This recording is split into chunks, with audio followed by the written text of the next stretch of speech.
Good afternoon, everyone, and welcome to our 7th installment of the MPF webinar series responding to the coronavirus pandemic. And we'll chit-chat a little bit among our faculty, start at the top of the hour with our formal program. And we've got a very interesting topic and two very intriguing guest speakers today. Most of you know Uri Gutfreund, my partner in crime. Hi, Uri. How you doing? We're just partners. I don't know the crime part, but I'm doing great. Thanks, John. Okay, I'll take that. And that's a sharp new blazer you're wearing, by the way. That's the first time I've seen it on you. Yeah, you know, no time like the present to try out some new clothing. Looks colorful. And yes. Let me skip down to Leah Nelson. Leah is a newcomer to us, and she's had to put up with Terry and Uri and I as we prepare for today and pull together our materials and polling questions. So Leah, so glad to have you with us. And as we get started, why don't you say hello and tell folks a little bit about what you do, and welcome. Well, glad to be here. Thanks, John, for inviting me. And my business is Nelson Leadership. I'm out in San Diego, California, which is the best place to be. And I am an executive coach, do corporate consulting, focusing on culture, communications, and conflict resolution, and then run some roundtables or leadership development groups as well. And Leah, again, so glad to have you with it. We met recently through a mutual client out on the West Coast, and I think share a lot of the same philosophies on law firm leadership and the importance of culture. So conflict resolution, law firms? No. I've never seen that. And Terry Isner as well. Many of you joining us today know Terry. So Terry, say hello to everyone. Hi, everybody. John, thanks for having me again. It's always great to be a part of the Managing Partner Forum. I think we've been doing things together for like 7 years now. It seems longer, but no, it's been a great affiliation and alliance. And Terry brings a lot of energy to our program, and I think you'll feel that in his remarks. So I'm looking at the clock on the wall, and I'm seeing we're real close to our start time. So we'll give it another moment or two. It looks like about half of our registrants are on the line so far. So we'll give it a moment or two and begin very, very shortly. Leah, how's the weather in sunny San Diego today? Perfect as always. It's actually a little warm today. I hate you. They don't call it Hotlanta for nothing, and summer is here. So it's been a rainy, soggy, starting to get hot week. And it's this time I want to go up to the mountains for a little bit. And Uri, how are things up in the Northeast? You guys both. Uri's in New York, Terry's in Delaware. How's the weather up your way? Well, this is I'm in the New York region, and this is actually our 1 month of nice weather a year. We actually get two of them. That's not true. We get between the winter and the summer, we get about 1 month where it's between 70 and 90. And then in the fall, we'll get that same 1 month back. So we have two nice months a year. So we're in the good month now, John. Thank you. Well, that's good to hear. And we're at the top of the hour. I'm going to go ahead and let's get started, ladies and gentlemen. Welcome again to our 7th installment. Uri and I got together a couple of months ago and said, let's help law firms get through this. A lot of change, a lot of uncertainty. And so we decided to launch this webinar series. The participation feedback have been absolutely incredible. So we're glad you're here. Most of you know John. John is my partner in crime in presenting these presentations. You know John, he's the president of Remsen Group and does all that good stuff, strategic planning, marketing, business, the important stuff at your firms. Thanks, John, for having me. And you said not to use crime, Uri, but what do? You run out and suggest that I've got a nefarious background. Uri Gutfreund, many of you know, he's been presenting these with us and speaks at our conferences and does roundtables for managing partners, law firm leaders, mostly in the New York, New Jersey region. And so Uri, good to have you as well. Terry Isner, most of you know, he's among the owners, CEO, marketing, branding at Jaffe. Jaffe is a market leader working with mid-sized firms on branding and marketing and business development. Been in the industry a long time. He's on the speaking circuit, and I tease him about Frostburg State University.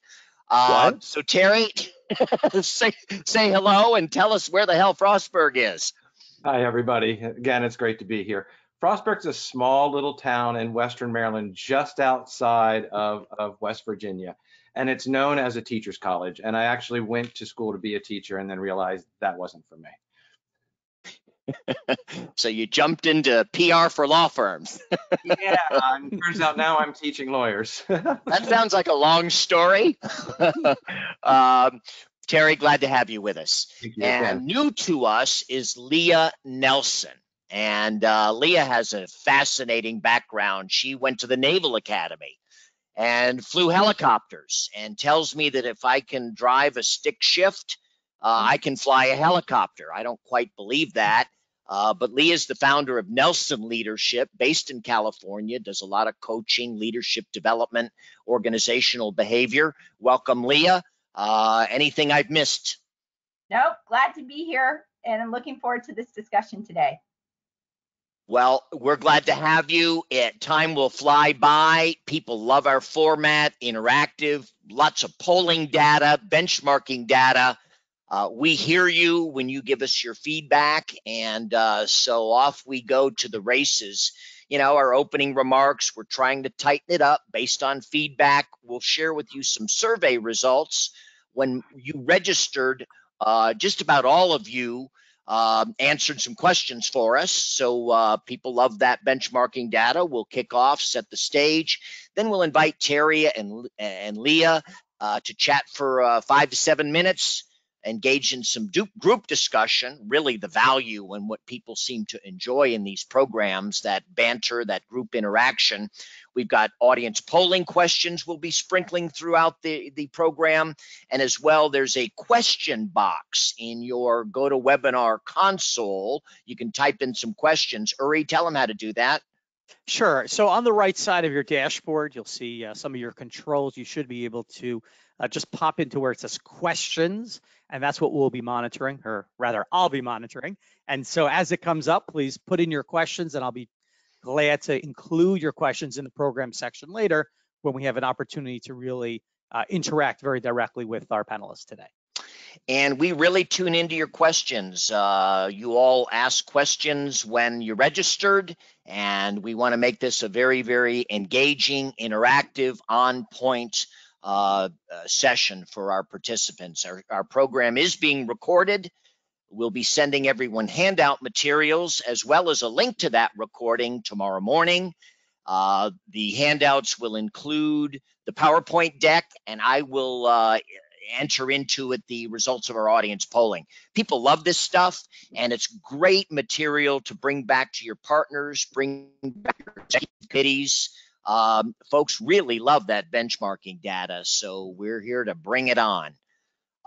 So some questions, some survey data. We asked a month ago, two MPF webinars ago, we had 270 firm leaders on the program, and we were talking about the PPP loan and finding forgiveness. And boy, look at that participation.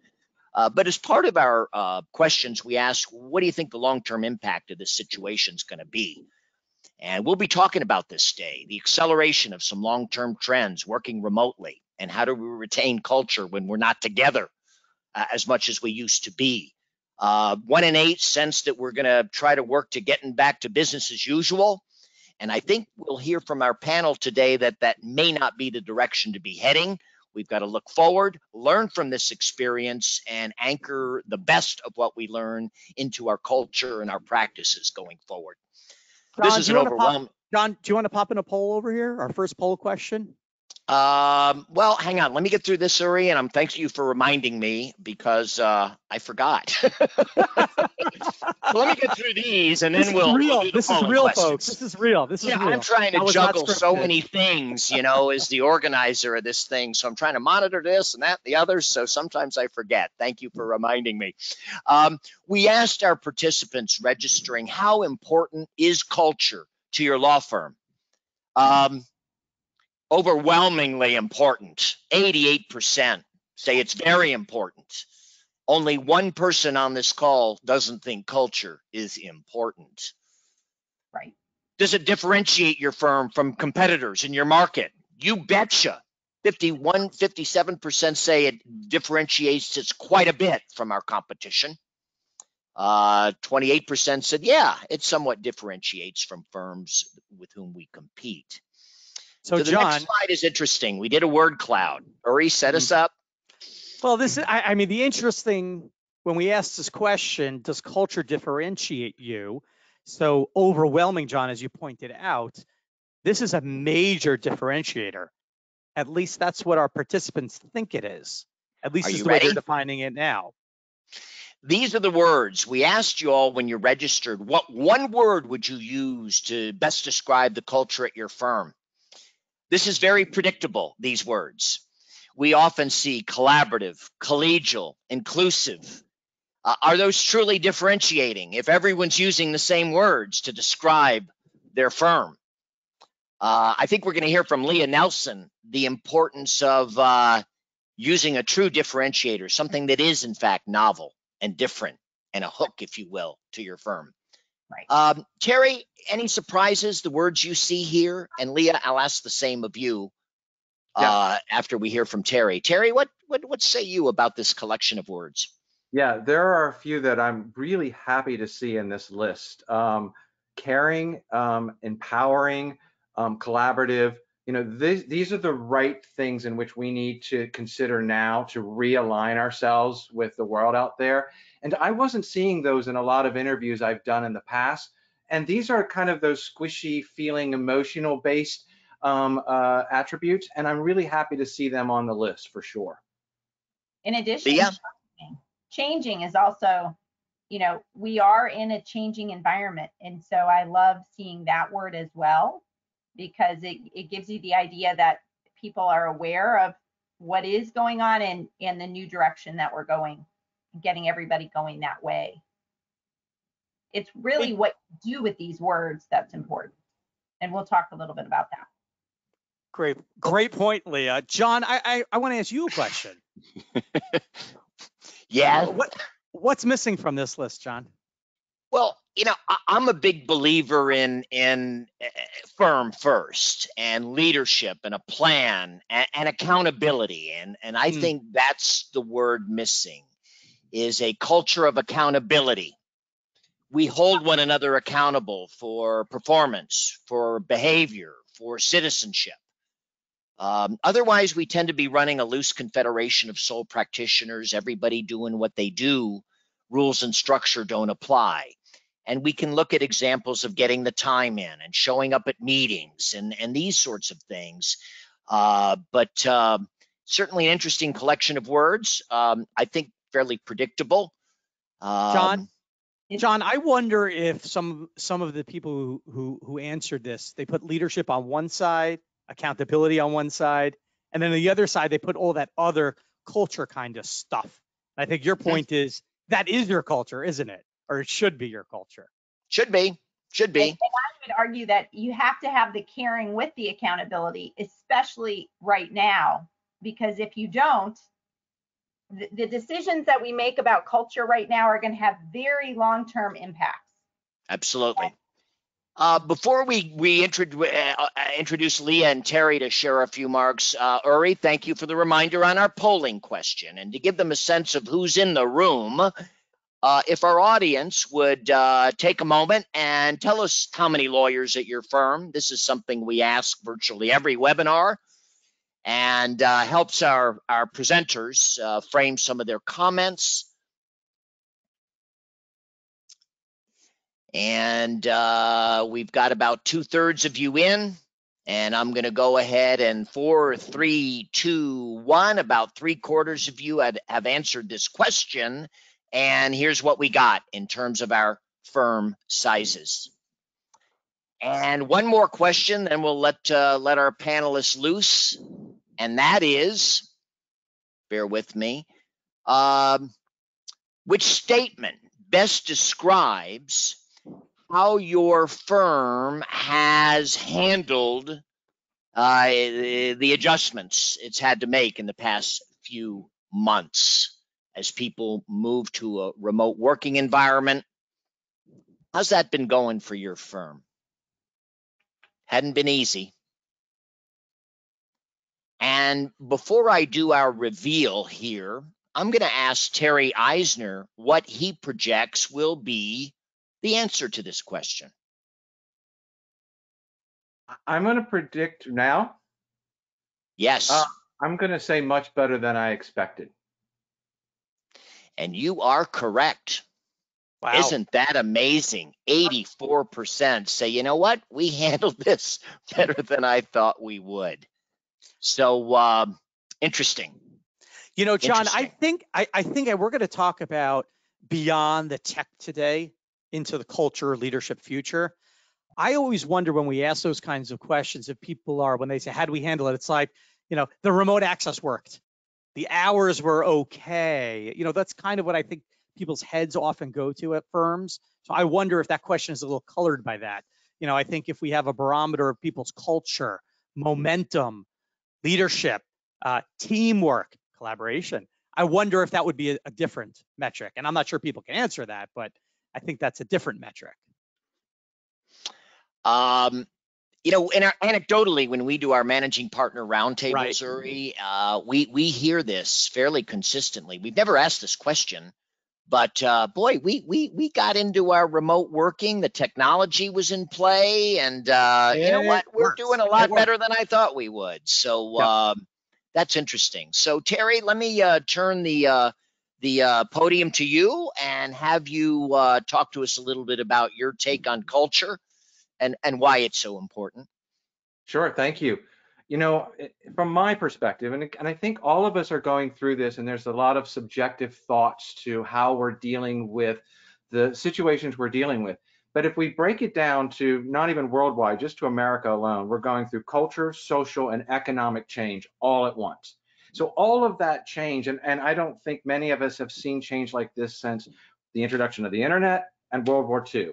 And both of those situations created change in which we did not go backwards. And I personally think we're in that exact same situation. So if we pick up this conversation from the word cloud, in which you all just went through, and I thought it was really interesting, caring and accountability. So let's break down what culture is, because I think there's a lot of confusion about culture and how does it operate and where does it operate. And culture is really our values and behavior. So if you go back to caring and accountability, caring is the values in which we put in place. Accountability is the behavior in which we take those actions in order to reach the goals in which we have in place based on our culture. The problem, we don't take our values off the wall. We write values, we put values out there because our marketers and our branders say we have to have them, and we list them. And there are a lot like that word cloud we just looked at. But the problem is values are action and behavior and in place. And so what we have to do and what leaders have to do is start to determine what are those values that we have in place and what are the behaviors we want in order to live those. And all of this should be based on the bottom line. How does culture affect the bottom line?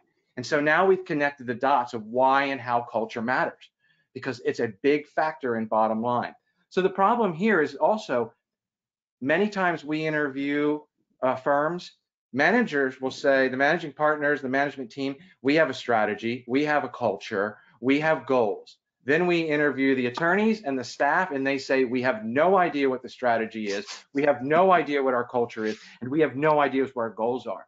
So you have to think. It's top secret. It's top secret. That's why. That's right. Top secret. People will take it to the competition if we share it, don't you know? Well, this is transparency, and I think this is where culture really fails, and the lack of transparency. John, you want to go to the second slide? Sure. Terry, it's interesting. I work with a lot of firms, and they'll have their, their founding principles, their core values, and I'll put it up in front of them at a firm retreat. They don't recognize it. Where'd you Yeah. get that, Remsen? It's like But they'll off say, the that doesn't website. This is represent what us. you're all about. Really? Yeah. I've never seen this before. Well, you're an owner of this place. It's really interesting. So again, if we're thinking about culture to bottom line, culture dictates all of the experience that the employees have with the brand, the company, and everybody in the external world, especially clients. So we have to understand that culture really dictates the experience and the experience that we want people to have. So if, again, looking at this as a performance driver, how do people know how we want them to perform if we're not being transparent? If we're not sitting back in the boardroom and outlining, discussing our core values and our culture and why it matters to our people and our clients, then therefore we're not looking at culture as the asset in which it is in driving performance. Go to the next slide for me, John. So think of it as foundation, right? Think about it as structure. We're getting all these questions about how culture works and how it'll work now. Foundation and structure can work in a virtual environment just as well it can in bricks and mortar. And I think it's just like the work at home environment. It's rip the Band-Aid off and realize once we all as a team kind of come together to understand this might be a new norm and this is what we need to do to succeed, we'll find that our employees and everybody who's a part of the firm really becomes an advocate for the firm. And that is really empowering our marketing and sales by empowering them to really support and be part of the firm. So we have to consider the idea of how important culture is to creating that structure and foundation for success. And I like your cartoon there, Terry. I like that cartoon. It looks familiar. You're exactly what we end up experiencing. So let's break this and kind of wrap this up to the idea. If we look at culture as a factor and asset, as a revenue generator, because we can manage behavior and expectations based on our values, and they resonate with our clients and they resonate with our attorneys, let's look at the strategy of recruiting. And most firms have this strategy of recruiting. That was my timer. So that strategy would be, if we want to bring in lateral recruits, then we have to create a culture that attracts those lateral recruits and they want to stay there. So therefore we have to create a culture that retains those lateral recruits. So now the sales process and the hiring process are kind of mixed together in the idea of culture because they both reside within that. And lastly, John, the last one I have is a good statistic. And we do have a slide a little later. Oop, I did something wrong, didn't I? Did I go blank on everybody there? That looks at what associates are looking for in their employer. So one of the things I don't know, something to keep in mind here while John pulls that up, we have to think about why we do what we do. Why are we in business? We are in a giant opportunity to reset our world and reset everything we do. So hit that reset button. There we go. Go back and say, why do we do what we do? And then how are we going to do what we do? That's the differentiator that Yuri's talking about. That's the differentiators that Leah's going to talk about. Culture really is your differentiator. And we have to recognize that and support that. So let's go back to the idea of recruiting as a growth strategy and how culture affects recruiting. So 33% of folks want to join or are attracted to firms based on their culture. We saw on the other slide a huge percent of that, and 88% stay because of the culture. So I think right here, these two factors say to us, culture is probably the most important thing that we have to go back to the boardroom and discuss. Terry, I have a question for you, Terry, because I know that there are firms out there who say, because we've heard it, if I come up with my culture and not everybody agrees, aren't I going to lose people? Or aren't people not going to come here? Because my strategy is I'm everything to everybody, right? So we're a remote firm, we're an in-person firm, we're an integrity firm. We'll do anything for a buck.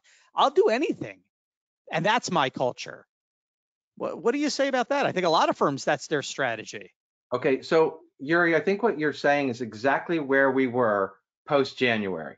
Now, what's happened is one of the most used words out there is the word empathy. So guess what? Empathy just rose right up to next to integrity. And integrity wasn't on that list because you better have integrity if you're going to be a lawyer and have a law firm out there. So now empathy's crept up, right? So it's changed that mindset. And what's happened is in the last 4 years, we have divided so many things in our life. And so that division in the world has said, I must choose to align with businesses and people and organization in which I feel comfortable with and which will empower me to succeed. We are at that point right now, and that's why identifying who we are and aligning ourselves with those like-minded people are how we will survive. Right. I think, yeah, trying to be all things to all people, you're really not much of anything to anybody. Just so vanilla. But really, being around people who share your values and commitments and passions, that's where I think energy and sparks happen. Leah, you want it in there? If I can jump in and say, if you really truly believe in the idea of culture and you believe that your core values are what you actually do, then you're okay saying, yeah, that's not a good fit. But if you aren't really invested in the idea of culture and everything it can do for you, then it's a really scary thought to think you're saying no to certain people, no to certain clients, no to certain associates or attorneys. Because if you create a culture which is genuinely thriving and there is a best fit, the people who don't fit, it's like that's okay. It doesn't fit. That is okay. Absolutely. You don't fit. Right. That is okay. And we don't have to take every client. We don't have to take every associate. We're selective. We want people who fit with what we're about and who will thrive in our environment. Right. Because once you get the people who do fit, they don't want to leave. This is their tribe. This is their people. And they will also, in a crisis like a pandemic, they're going to fight for the organization to make it work. And that's where you see people coming together. And Leah, I think we would agree that the pandemic has exposed the cracks in culture and or exposed the positives within the culture. And that's the real important part now, that our eyes have to be wide open to this. Yes. A number of the questions from our audience talk about how do we get senior partners in particular to take culture more seriously. We talk about it, but we're not taking it all that seriously. Getting our time in is far more important. But look at this data that Terry's sharing with us, how important this in fact is. Look at the data you all shared with us when you registered, how important this is. It needs to come front and center, much more so, I believe. Most law firms should be paying a lot more attention to this stuff. Let me switch over here and ask Leah to share with us some of her thoughts on this topic. So Leah? And what's interesting, this is some of the Gallup poll, but just on your last point there, John, Harvard Business Review published an article on culture that will be included in the post documents. And 9 out of 10 CFOs think that increasing the company culture would be beneficial to the value of the company and the bottom line. And yet there's a disconnect because of those same subset of data. 45% of the employees say they think leadership is minimally or not involved at all in being committed to improving the culture. So there is a disconnect. But where we are today, 62% of workers this is Gallup data, have worked remotely during the pandemic. And 59%, I think this is a number that has been surprising to people, of workers prefer to stay working remotely. That's the majority of people. So they've finally figured out how to do it. And now they're kind of getting their legs under them and making it work. And now they're not so sure they want to come back. So that is a reality that does need to come into play in decision making. 38% of workers are actively engaged and 13% actively disengaged. This ratio is the highest since Gallup started recording this particular ratio in 2000, so 20 years ago. It's a 2.9 to 1 ratio. So people who are working at home, definitely some that are not engaged, but 38% are actively engaged. So they figured it out. We've, the pandemic ripped all of their mental maps out from under them, lots of change, but people have started to put that structure back into their life. Well-being has hit a record low, with the primary factors there being worry and stress. Lots of uncertainty and lots of, potentially anxiety there. So if you, John, could switch to the next slide. Sure. Leah, just question on this, the source, Gallup. Is this white collar workers, professionals? Who are these workers? They are white collar, full-time and part-time workers. Roughly about 4,800 people polled in each of these numbers. And what do you think? We did a session with Larry Richard earlier, and we talk about lawyers and having challenge, with change and risk and uncertainty, and lawyers don't like any of this, and it's all around us. And I think it really speaks to everything we're talking about, the glue that holds us together. And that's where I think that organizations are either going to come out much stronger out of this time or much weaker. Because Terry, as you said, it's a spotlight onto what's going on in an organization. And this is the time really for leadership to embrace the reality of what is. And the more you resist what is, I think it's hard sometimes. It's hard to see, oh, wow, this is not what I thought it was, or this is not the way I planned it to be or wanted it to be. But the people who are going to thrive in this time are the people who are going to be able to wrap their arms around that reality and do something with it. I have been calling this time, instead of the pandemic, the big reset. And I really believe that if you can get past it and think past right now, put yourself 6 months down the road, a year, 5 years, and kind of look back. If you can say, this is the time that our firm really started to trust one another, or our firm really got our employees engaged, or our firm really started living and operating out of our values, then you really can not just survive this pandemic, but you can really thrive. But I think you have to be able to look at the reality of it. And we're going to ask folks at the end how they think their firm's going to come out of this. Stronger, weaker, about the same? Because I agree with you, opportunities abound. Whenever there's change, there are opportunities with firms who will run with that change, embrace it, as opposed to firms that resist it and try to get back to the way things used to be, which is the way most lawyers think. They like the traditions and the history and the way we've always done things around here.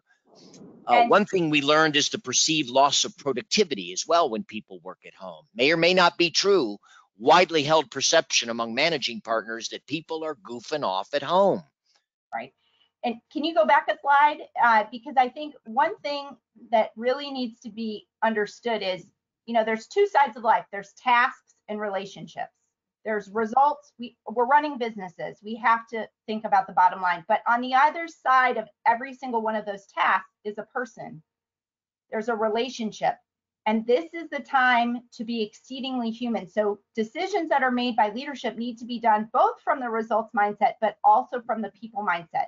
Because any decision that's made that's perceived to be only numbers driven right now is going to have a big whiplash effect.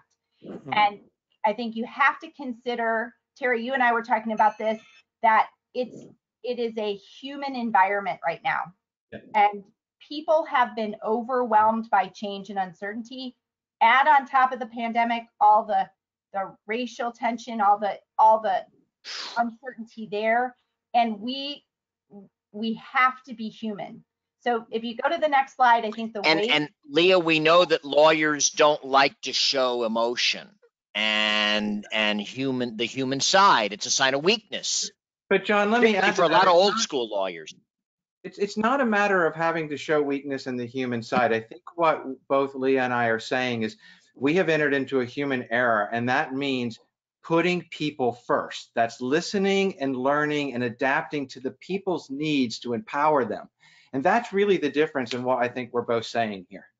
Well, this is a beautiful segue into our next polling question. which is, and we've asked this before, and it is, are you soliciting feedback from your people? Are you connecting with your people? Lawyers, your non-equity partners, your associates, your support staff, everybody, or we just don't do much of it. And I'm looking at our results coming in here, and we've asked this question over the years many times and are increasingly surprised, not increasingly, surprised how few firms systematically, proactively solicit feedback from their people and from their clients. I'm seeing very gratifying answers here. 4, 3, 2, 1. We'll do a reveal, and I'm going to ask Leah to predict the degree to which firms are soliciting feedback from their people. I unfortunately don't know that they are. Give me your reveal. What do you think? You say no, not happening? I say no to just the attorneys. You will be pleasantly surprised. Yay. This is movement here from prior surveys where we asked this question. We're starting to connect with our people. I think, Uri, you and I have seen this in our conference calls with the managing partners, that we are surveying our people as we work remotely, and I think we're seeing showing that more now. humanness. What's happening now, I think some of this, and feel free to let us know in the question section if it's true, I think some of these questions that people are asking now their employees has to do with return to office questionnaires. And I think that's not cheating, but I think that's cheating a little bit, right? Meaning that's just a logistics. Do you want to come back to the office? How often do you come to the office? Because there's a logistics planning. I can only have a certain percentage of people in the office, so I need to know. I think some of that gain is probably in that section, John, but historically, that's exactly it. We've seen very little polling because, John, why do you think they don't do it? Well, no, the question here was about employee satisfaction. The question was, does your firm routinely measure employee satisfaction? Right. Not get back to the office. Have you been traveling? You know, I think this is very enlightening and good to see this data. First time we've seen this. Why didn't we see that in the past, do you think, John? Why don't people, and why do still a lot of people not do it? Because I think hopefully folks are taking our advice. the folks that are following along and paying attention to what we preach are starting to embrace this, and the importance of culture and feedback and creating that place where people want to come and thrive and feel engaged and connected and valued. All these good things that we've been talking about for a long time. I'm gonna kind of segue here into, this is our group discussion, but I think this plays off some of the points Terry and Leah have both been making. And this is a survey. Cushman and Wakefield does a white paper every year called Bright Insight. And this was collected back in 2019 among first, second, third year associates at firms, say 100 lawyers and more, what they're looking for. Notice money. This underscores Leah's point. It's not about the money. It's about a collegial, they use that word, collegial environment. But once money hits that certain point where it's enough, then it is not as big a motivator as I think sometimes people wish it were, because if you could just throw money at it and solve a problem, it would be easy. We saw that in the statistics. They're looking at lining with the culture so much more so than compensation at this point. And the Harvard Business Review article said 65% of employees would put up with lower pay and 26% would forego a fancy title rather than deal with a bad workplace. We have a comment. We have a comment that came through on the questions that firms are, or at least Ken's firm is drawn to do these surveys more because change is in the air, right? Yeah. If there's ever a change in circumstance, maybe it's now. So that's a good point, Ken. Yeah. I feel as if a firm is not saying that we have aspirational changes and needs that we need to address. And let's say it is okay to state that you have aspirational brand and culture changes that your firm is working on. That's really honest and that's very authentic. But if you're not doing that right now, then I have to say everybody who's working for you is going to question, why aren't we evolving with everybody else? Right. It's a great point. Leah, anything to add to that? I think that's true. I mean, it's in our face, right? So if you want to not acknowledge it, it becomes even more apparent that you're not. And again, it's that spotlight. So the good things are going to become stronger and the weaknesses are going to become way more apparent. Okay. Let me ask, here's a question when people registered, and that was, how do we get senior partners in particular to take culture seriously? Terry? Okay. So, again, what is this pandemic doing? It's creating situations where business leaders are looking at underperformers and saying, you don't fit. Business leaders are looking at opportunities to create retirement because some of these situations are blocking this evolution and growth.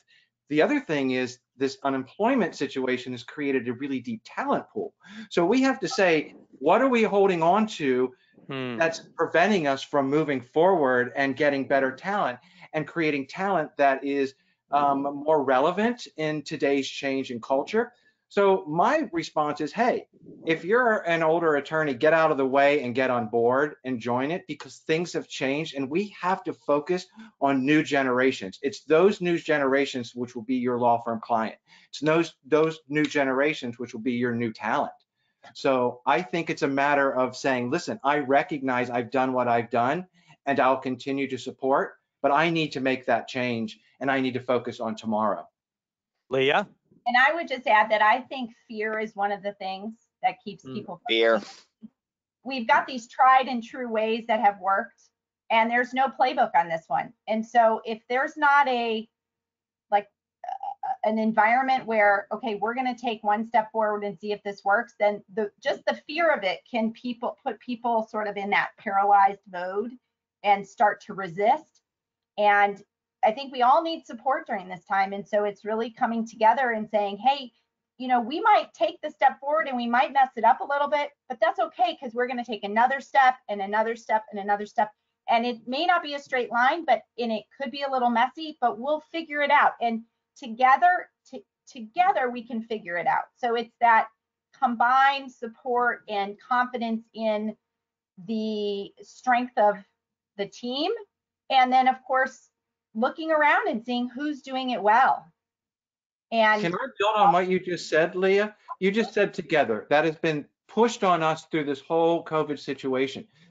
But that's really what culture is. Culture is a collective group of people operating and under the same core values and displaying the same behavior. And that's exactly what you're talking about. John Kotter in his book, Leading Change, talks about, I highly recommend that book, by the way, to any managing partner, Leading Change. John Kotter talks about a sense of urgency. Nothing happens until we feel pain. Right. Mm-hmm. Law firms haven't felt a whole lot of pain over the years. Pretty good, operating under the status quo. And the enemy to great, says Covey, is good enough. Right. Yeah. And so now's the time to stir up that sense of urgency. Bring this material to your folks. It can't be more clear. And the articles that we'll be including in our handout materials, share this. Right. Share the data. Share the facts. And get that sense of urgency going among your partners. I'm a big believer in open systems. Like, we need information from the outside. So if you feel like, are we doing okay? Like, ask somebody and get that input from somebody other than you, because we all have blind spots. And part of good self-leadership is to acknowledge and get feedback on those blind spots. And so ask somebody who knows you well, that you trust, that you feel safe with, that can say, I think you guys are doing really well, but I think you could do better here. Mm-hmm. And just take that first step with somebody that you feel like has your back, because there's 3 ingredients that you have to have to make any changes stick, and that's psychological safety, a for you stance. Like we want you to win, and novelty in a different part of the brain. So that ask somebody who's not you. You know, that's why surveys work so well. We think that we have to sit in a room and define our culture and our core values.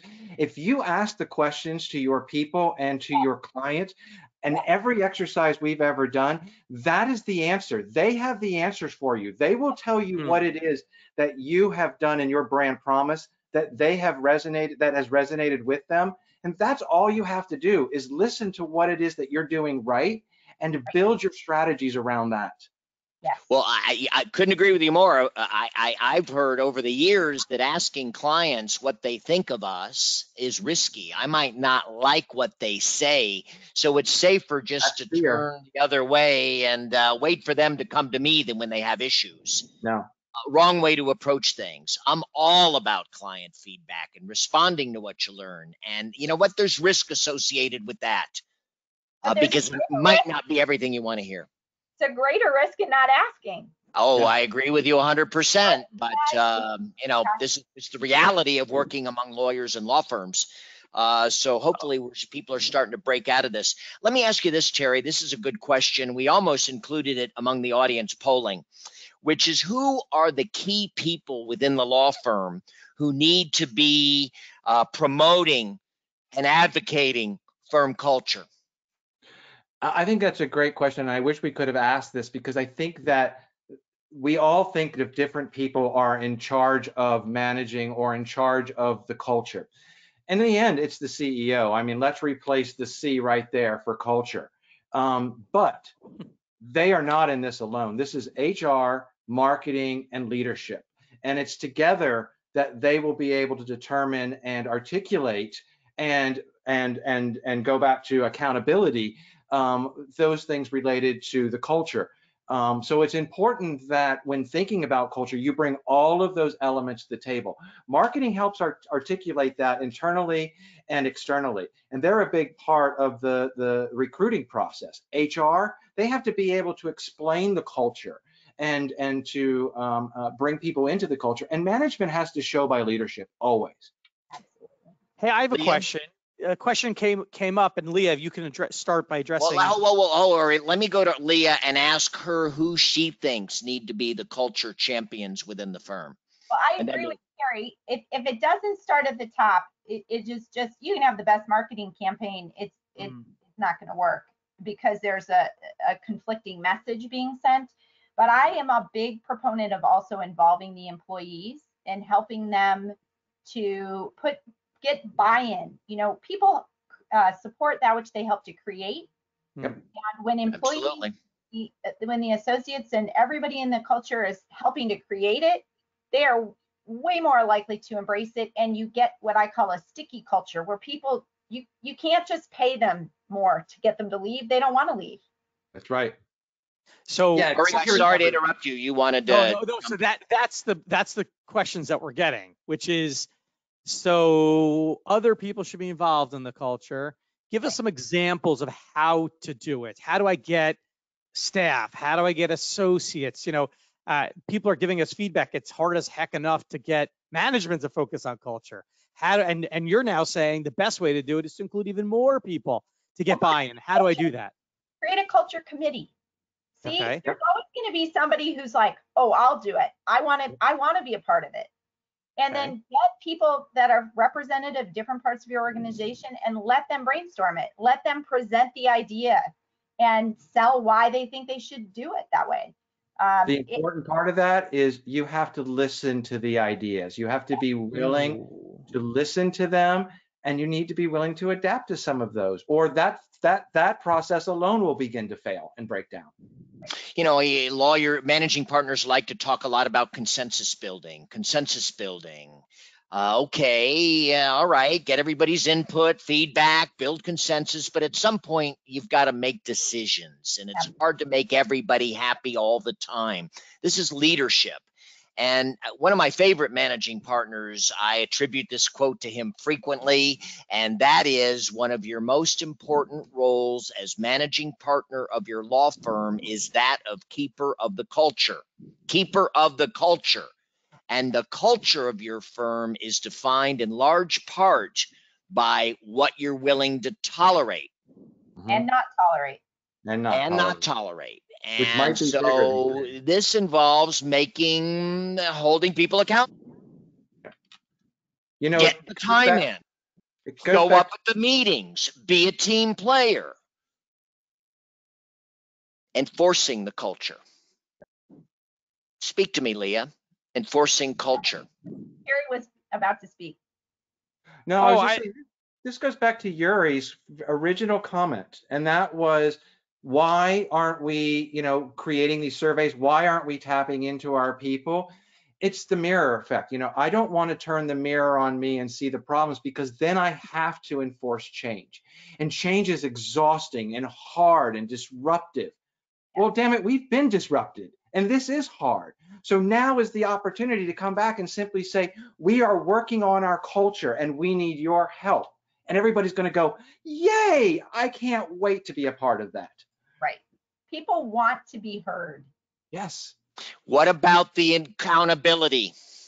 We're not running a country club and collegial, okay? Well, I think John's point running is, a business. do we have to take every suggestion, Leah? Do we have to take every idea? Is every idea right here? No, but you can hear somebody. There's the power of the word and. You can listen to somebody and help them feel heard and not agree with them. And still, if you as a leader are going to, I remember a meeting where the leader came in, they need to make a strategic decision. And he went around and he helped every single person. He gave every person at the table, as like an executive team, a chance to speak. And he helped, he would go back and say, am I getting that? Is there anything else? And after every person had spoken, then he said, here's what I heard you say, and this is the direction I'm going to go, which is different. And here's why. But because people had felt people had been heard, they were much more likely to go along with a different decision anyway. So it's here helping people feeling. I always do, listening does not equal agreeing. Let me ask you this, Leah. Partners, a lot of owners, strong opinions, vocal, and I don't agree with the firm's decision, and I'm going to let the associates know, and the non-equity partners know, and anybody else who will care to listen to me. Have a culture where there is not trust or division, there is division, then you will get that. But in a culture whose values are, we really respect one another, we're really on the same team, and you have the right fit, then we're all adults. We all get into situations in life where we don't agree with one another, and we can go home and we get mad and frustrated, and then we come back to work the next day and we go, okay. But doesn't a good partner agree with the firm's decision publicly outside the owners' meeting where we've made a decision? You've been heard, but you don't agree with the decision. And the firm embarks on implementing the decision, and you just can't seem to get on board and are vocal about that. I think that's where leadership, and either you're with us or you're not. Once the decision's made, talk to me about that. Rogue partners who don't support firm decisions. I think that's indicative of a certain type of culture, Terry, and it goes back to what Terry was talking about originally, about we've taken these values off the wall and we are embodying a certain set of values. And that is indicative of a certain set of values. And Terry, I don't want to have all the time, so let's come back to something as basic as getting the time in. Getting the time in. That's pretty, that's basic hygiene for law firms. And invariably, we have a few partners who just can't seem to pull that off. And we tolerate it. Is it time to not tolerate that anymore? I'm going to guess tolerance is, in this case, isn't thrown up on the values. And if it is, again, where is the definition of that tolerance?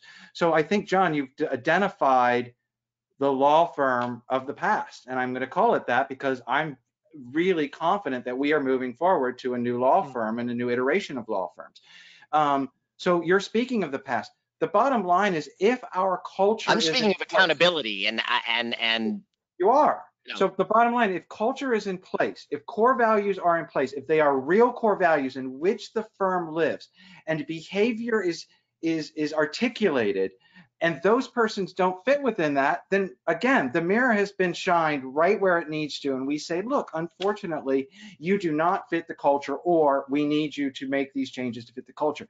These are the hard decisions that law firm leaders are going to have to make now. Because we were in Terry, a world let's go back to the words in that word cloud: collegial, caring, autonomy. Yeah, listen, Leah and I said this yesterday. If we go back to what everybody knows in a quote, that culture eats strategy for breakfast. What we're saying and what everybody's saying right here, all these ideas that people will bring, they're going to be great innovations. They're going to be great strategies. They're going to be great ideas. If you do not align them with your culture, you will fail. Therefore, if your culture can't support that great idea, that idea will fail. You will spend money, time, frustration, and then you lose that trust and support that you and Leah were just talking about getting. So it's really important that you understand that your culture supports the ideas and the innovation that you want to put forward. Right. Let me, I love throwing this one up. And this was data we collected at one of our live conferences a couple of years ago.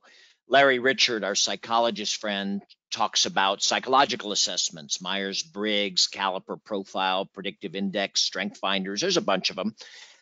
Corporate America uses these routinely to onboard talent, identify, evaluate candidates, get them placed on the right position on the team. Look at this. Should, in your opinion, and I'll go to you, Leah, firms be using more of these to assure cultural fit as we go ahead, as we onboard laterals, whatever we're doing? Should we be using these? Go back to get your values in place before you use any tool. Well, now that you have your values, this could be interpreted, couldn't it? Exactly. Yeah. Right. Your values. So, assuming we have our values in place, would you be an advocate of using these? Absolutely. Absolutely. Terry? Oh, absolutely. I think, but don't put the cart before the horse. Get your values in order, build consensus around those values, and then perhaps deploy these types of tools to help us make sure we're assembling the right team. There's going to be good fit, all those good things.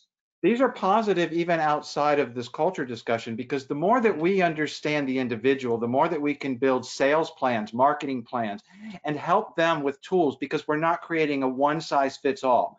I understand you're an introvert. I understand you're an extrovert. Therefore, I either want to push you out of your comfort zone, or I want to empower you within your comfort zone. That's why I think these are really important. Okay, we are almost, has the time flown by or what? We have one more polling question here, and let me pull it up. Bear with me. And that is, we alluded to a little bit earlier, and how do you think your firm's going to come out of this? All the change, and we going to seize the day and become a better, stronger firm, or not? And we ask you to kind of take it on the spectrum. Are we going to be much stronger, somewhat, down to much weaker? And about half of you are in so far.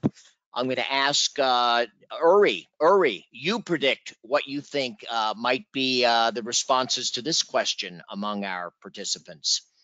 Yeah, thanks, John. So I would say, based on our group activities the last couple of weeks, I feel like firms feel like they're surviving.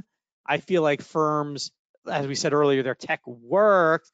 I don't think firms think they're coming out stronger. I think it's going to be somewhat the same, and then maybe either a little stronger or a little weaker. I think that's where we're going to see the majority of the responses. Terry? I'm going to say a little stronger. Again, my glass is half full. Leah, Yeah, I would go with somewhat stronger. I'm telling you, look at this answer. Wow. I know. Isn't that something? I'm proud of everybody. Yeah, I Yeah. am Wow. too. I am Wow. too. Ready to go. That's exciting. Yeah, So seize the day, embrace the change. It's exactly. all around us, and if we're going back to normal and the way things used to be, as I mentioned earlier, I think we are moving in the wrong direction. Our time is up. It's hard to believe, and I want to thank Terry for joining us today. Always good to be with you, and Leah. So glad to have you on board, and hope to see you at one of our live conferences. And John, thank can you you return again. us back to our slides? Can you return back to the slides? Oh, I gotta hide that. I forgot to do that. There we are. We're back. So again, thank you so much, Terry Eisner and Leah Nelson, for joining our conversation. I don't think this is the last we're going to hear of either of you or this topic. So thank you for being with us today. Let me, this COVID, we're focusing on the urgent, the return to office, the PowerPoint, the PPP loans. Let's look beyond the COVID at where we're going down the road and taking advantage of all these changes and setting new sites. We just saw the first rocket ship blast off from Cape Canaveral a couple of, last week. And boy, the energy around that, the excitement, it's here. Seize the day. Yes. We've been, Uri and I, this is a slide we've been presenting forever and a day, still maintains our resources. We're here to help. Please, as you leave today's call, there is a what'd you like best, what'd you like least. We'll direct you to an online survey. Topics for our next webinar. We don't have it set up yet. So 2 weeks from now, we'll be back and want to hear from you as to topic speakers. We really tune in to soliciting feedback from our audience. So we build a culture and a community here at the Managing Partner Forum. Our conference, we're still holding on. Hope we can present something in live later this fall. And we got listservs and all sorts of things, communities for managing partners. If you're interested in a presentation along these lines to your firm, I think each of our faculty would be happy to work with you. Here's our direct contact information, email addresses. Leah, Terry, both agreeable to carry forth the conversation as we leave today. Uri, you're always out there willing to chat with folks, as am I. So please let us hear from you if we can help. Thank you for being with us, everybody. The recording will be sent your way, as well as the handouts tomorrow morning. And hopefully we'll see you next time. Leah, thank you. Terry Eisner, thank you. Thanks, John. Thanks, Yuri. Thanks, John. Thanks, Yuri. Great to be with everybody. Great to be with you all. Uri, thank you. Excellent. We'll see you next time.